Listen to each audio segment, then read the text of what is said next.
Hey y'all, welcome to Sandy's Library. I'm Sandy, and in this video we're going to talk about my great-grandfather Willie's funeral and the battles for his estate.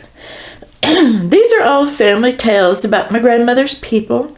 If you need visuals, there are links posted in the description outlining both of my grandparents' family trees. So, let's go ahead and get started. In our last video, it's 1946, and Willie has died from kidney failure.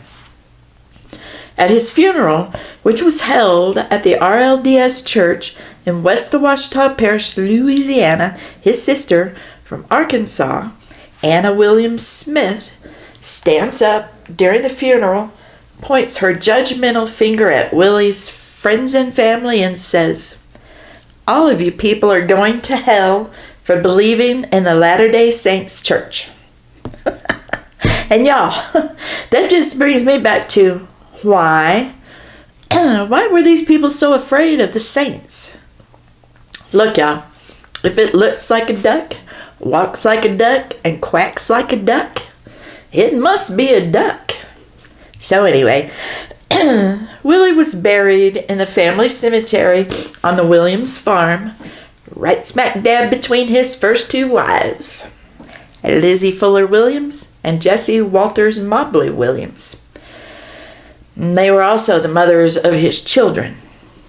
Yep, Willie had a lot of wives, but they only came one at a time. And I'm going to keep driving it home, y'all. These people were not polygamists. I told y'all. They barely believed in sex inside of marriage, much less out. I mean, why in the hell do you think Willie kept looking for new wives after each previous one had died? Because if he had sex outside marriage, he thought he was going to hell for it. But anyway, now that Willie's dead, he's gone on with Lizzie, obviously, since she came to get him. One would think this would be the end of earthly reports of Willie. But not so, says Marvin Johnson, Lizzie's nephew. Remember, he was one of the babies named in the religion wars escapades. But by now, Marvin is grown and he's a deacon in the RLDS church. And it's said that on Sunday mornings he would ride the bus to the church around 9 a.m. before services to clean the building and light the heaters if necessary. And y'all, I'm still blown away by the notion of a bus route out in West Ouachita Parish in 1946. I mean, this was over 25 years after the decline of Eris, so it wasn't running because of that. By the time I came along, Eris was this forgotten little town that was. But nevertheless, on this Sunday, not long after Willie's death, Marvin reported that on that morning he had seen Willie's ghost enter through the front door, then proceed to the coat and hat rack on the right where he deposited his hat, coat, and walking cane as he always had done. Marvin watches in awe as Willie strolls up the aisle and goes directly to his regular seat on the front pew by the wall. Marvin said that he knew it was WL, yet he had no explanation for the apparition and didn't understand its purpose. Of course, our half-cousin believed the only explanation was that Willie had been a faithful member of the church even in death. Then again, I think it's most likely that maybe Marvin was simply vibrating at a frequency that allowed him to see Willie's reruns, or what we still incarnated people refer to as ghostly appearances. But whatever the reason, it's a moot point now. Willie's gone. His first two wives, the mothers of his children, are gone. But Willie, Lizzie, and Jessie, they all live on in their many descendants. And y'all, there's a lot of us too. By the time I came along, Lizzie's 5 daughters, Julia Bell, Ina, Sissy, Sally and Allie, had organized the Williams family cemetery. A large monument had been erected near the old part of the cemetery honoring W.L. Williams' life. The epitaph reads, "Having served his generation by the will of God, he fell asleep." My grandfather, J.E. Phillips, had this to say about his father-in-law. W.L.'s word was his bond. But, y'all, once Willie passed on, his children certainly showed their true colors. They went to his widow, Mattie, who had cared for Willie in a bedridden state for 10 years prior to his death. And they told her that she and Katie Lou were welcome to live in Willie's house for as long as they wanted. The siblings even suggested to Mattie that she could get someone to help her with the garden. That said, not only were they not willing to, but they flat out refused to give Mattie any part of their father's estate. Now, there's the family that I know and love. So anyways, on August 9th, 1946, Mattie Tullis Williams petitioned the Ouachita Parish Court, and rightfully so, stating that the Williams children were justly and legally indebted to her collectively for the sum of $1,000. And that's like 12 or 13 grand today.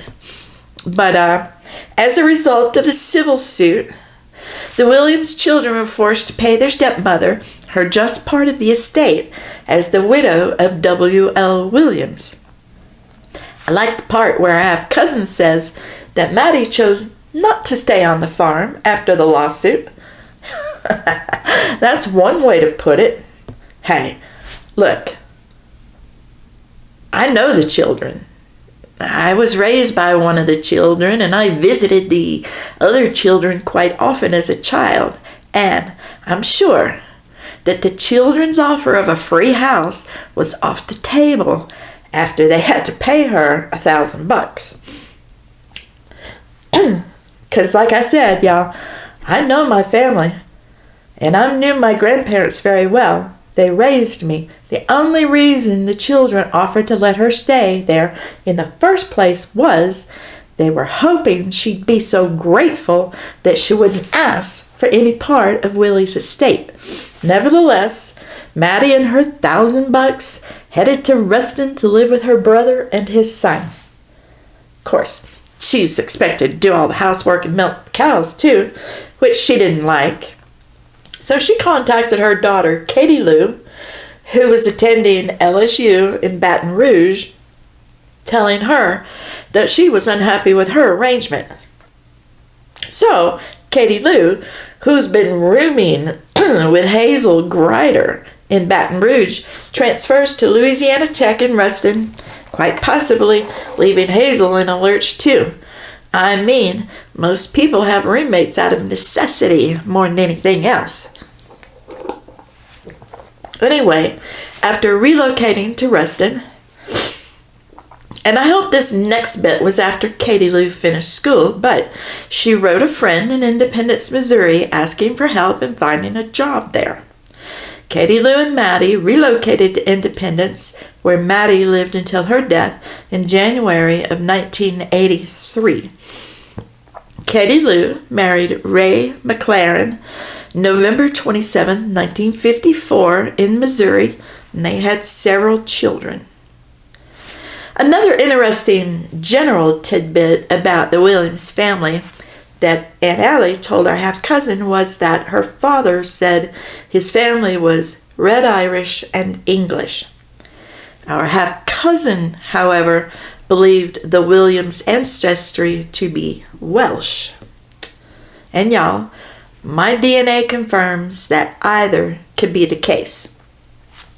Great-grandpa Willie was described as a large man, standing about 6'2" and weighing around 200 pounds. His complexion was fair, his hair dark, his eyes were a large hypnotic blue, and when he grew a beard, it was red. That must have been a pretty funny sight to see, a man with dark hair and a red beard. But anyway, in his older years, Willie was prone to balding on the top of his head, and he walked with the assistance of a cane. Willie was known for his honesty. My grandfather, J. Phillips, whose own character was beyond reproach, said that Willie was strictly honest. His word was his bond. Willie was a registered Democrat who always exercised his right to vote. He supported Huey P. Long, who was governor of Louisiana 1928 to 1932 and a member of the U.S. Senate from 1932 until his assassination in 1935. It should be noted that now, it's a well-known fact that Long was a socialist who tried hard to bring socialism to not just Louisiana, but also the U.S.